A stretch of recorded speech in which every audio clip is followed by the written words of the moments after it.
The teacher of an inner kingdom. Long ago, in a time of great change, a man walked the earth whose message would echo through the ages. His name was Yeshua, which in his language meant Yahweh saves. He was one of many great souls in history, like the Buddha, Gandhi, and Muhammad, who came to remind humanity of a simple, powerful truth.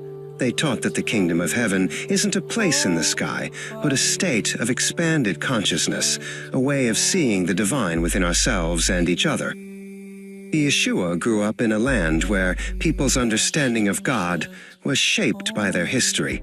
For many, God was seen as a powerful protector of their tribe alone, a war god for a world of conflict.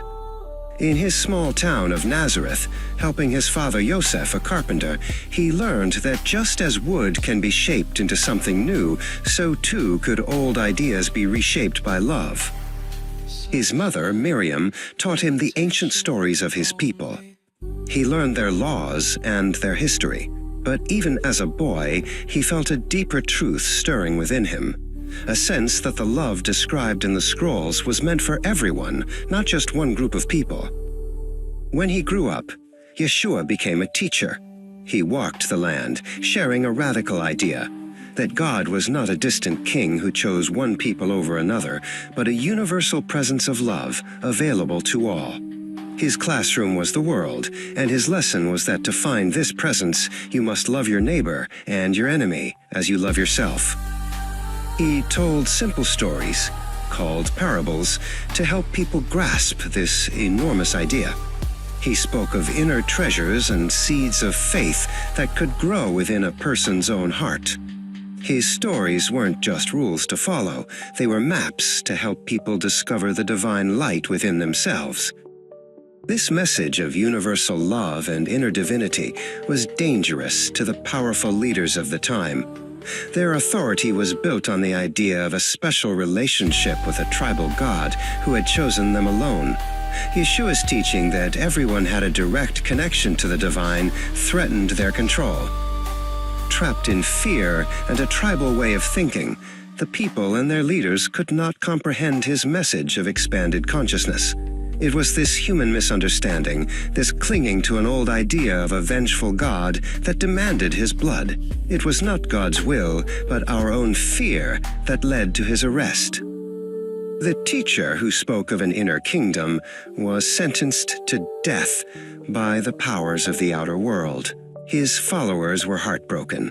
They had seen a glimpse of a new way to be human, and now the world seemed to have rejected it completely. But the power of his message did not die.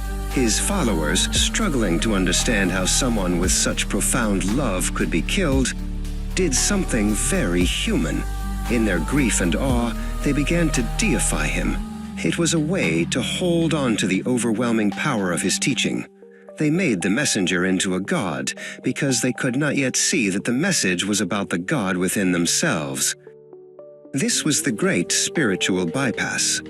By placing Yeshua on a pedestal, we gave away our own responsibility to evolve.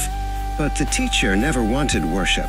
He wanted us to walk the same path of inner discovery. His message was not "worship me," but "the kingdom of God is within you." The true honor to him and to all great teachers is not to deify them, but to bravely undertake our own spiritual journey. This story is a retelling, a new parable woven from ancient threads and modern understanding. It draws inspiration from the brave work of spiritual leaders like Bishop Carlton Pearson and Bishop D. Polk, who have championed a message of universal inclusion. It is also informed by the scholarship of historians like Bart D. Ehrman, who help us see the human story behind the divine legend. Like all great master teachers, they invite us not to simply believe, but to question, to learn, and to discover the boundless kingdom within our own hearts.